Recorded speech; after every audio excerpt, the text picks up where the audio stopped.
से अलग है। मैं चूंकि यहाँ पर मेरा जन्म हुआ, मेरी आयु अब लगभग 50 वर्ष होने जा रही है।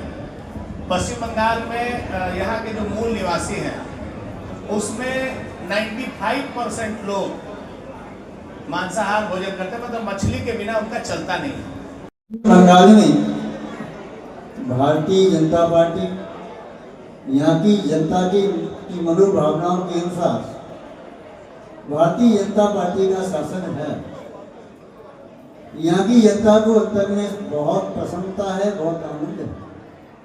उन्हें ऐसा लगता है अब हम धर्म के कार्य को नड़ावर कर सकते हैं। सम्मानीय श्री उमेश राय जी ने अपने विचारों का भी कहा, बातें कम काम ज्यादा। उनका ये केवल शब्दों का व्याख्यान नहीं, उनकी चेतना की आवाज भी है। जो ज्यादा बातें करते हैं उनकी बातों में सार कम होता है। जो कम बातें करते हैं उनकी बातें नवनीत की तरह आधारभूत होती हैं। हम अभी 15-20 दिन पहले यहाँ पर आए थे, मंदिर में रुके थे, तब किसी ने चर्चा की थी चातुर्मास के संबंध में। उनके कान में बातें पहुँची कि रोड अभी खराब है, आपके पास बातें पहुँची, तुरंत ही आपका समाचार आया यदि महाराज वहाँ चातुर्मास की स्थापना करते हैं तो 15 से 20 दिन लगेंगे, रोड बनाने में तैयार कर देंगे।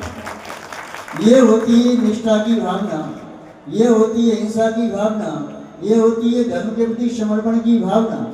महान भाव उमेश राय एक अहिंसक, निष्ठावान, धर्म के प्रति आस्था रखने वाले एक ऐसे पुरुष हैं जिन पर यहाँ की समाज को केवल उम्मीद नहीं विश्वास है कि अहिंसा के लिए, धर्म के लिए, मानव सेवा के लिए, समाज उत्थान के लिए मनसा वाचा कर्मणा अच्छाई कार्य करेंगे। एक छोटी सी बात हम कहना चाहते हैं, यदि आपको अनुचित न लगे तो कहें। हमारे कान तक कोई समाचार आया, कल 1 अगस्त से ऐसा कुछ समाचार प्रसारित हुआ है कि पश्चिम बंगाल के स्कूलों में विद्यार्थी जो पढ़ रही हैं उन्हें एग भी दिया जाएगा। बात सत्य है, सत्य है महाराज। एक मेरी बात पूरी हो जाएगी, मैं सुनता हूँ। यदि यह सत्य है तो मुझे बहुत प्रसन्नता है, और सत्य है तो आप स्वयं समझदार हैं। यदि हमारे बच्चों को प्रारंभ से ऐसा आहार दिया जाए, हमारी भारतीय संस्कृति के जो अनुरूप नहीं करता। यदि आप चाहें तो भारतीय संस्कृति का भोजन प्रदान किया जाए। हमारी शिक्षा पद्धति भारतीय हो, अन्य प्रकार की शिक्षा पद्धति में खान पान अलग है, पाश्चात्य संस्कृति का अलग है। हम अपने संस्कारों का संरक्षण करें। भारतीय जनता पार्टी का एक भरसक प्रयास है। सम्मानीय श्री नरेंद्र जी मोदी जी भारतीय संस्कृति अनुसार व्रत उपवास भी करते हैं, भारतीय संस्कृति का संरक्षण भी करते हैं।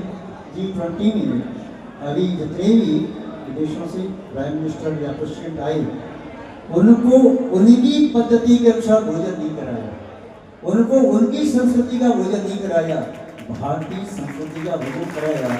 क्या आपको भी याद होगा माननीय नरेंद्र मोदी जी किसी भी बाहर से आने वाले नेता को वायदा दिया नहीं दिया, और भारतीय संस्कृति के खिलाफ था।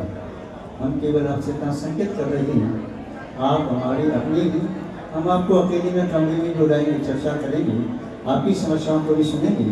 यदि आपको मेरी बात ठीक लग रही है तो एक बार अपने क्षेत्र की और भारत के विभिन्न प्रांतों से, राजस्थान से, गुजरात से, महाराष्ट्र से, हरियाणा से, दिल्ली से, उत्तराखंड से, मध्य प्रदेश से, बिहार से, झारखंड से, उड़ीसा से और छत्तीसगढ़ से, कर्नाटक से, तमिलनाडु से कुछ महानुभाव भक्त यहाँ आई हैं। एक बार आप अपने सीट से कह दें कि आप इस समझने का प्रयास करेंगे, तब निस्संदेह भारत की जनता को आप पर बहुत विश्वास बढ़ेगा, और हमें उम्मीद है आप सकारात्मक विचार ही प्रस्तुत करेंगे।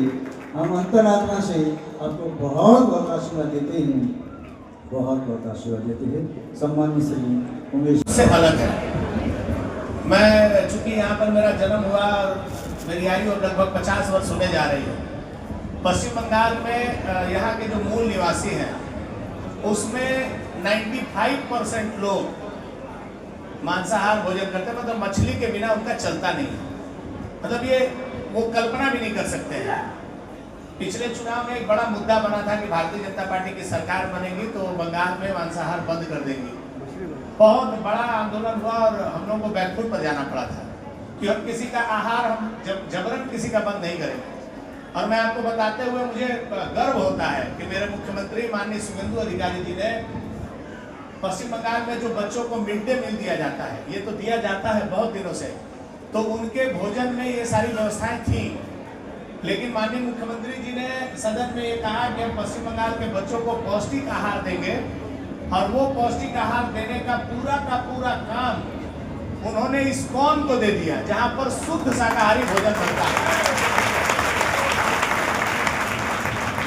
जब उसका उद्घाटन था और सौभाग्य से मैं वहां उपस्थित था, कल पहले दिन में ही 44,000 छात्र छात्राओं को मिड डे मील का योजना शुरू हुआ। आने वाले दिन में इस्कॉन के माध्यम से 2.5 लाख बच्चों को जाएगा। लेकिन जिस दिन ही इसकी घोषणा की गई कि इस्कॉन इसको करेगा, उस दिन पूरे देश में आलोचना शुरू हुई कि भारतीय जनता पार्टी की सरकार बनते ही बच्चों के पौष्टिक आहार से अंडा चोरी कर रही है।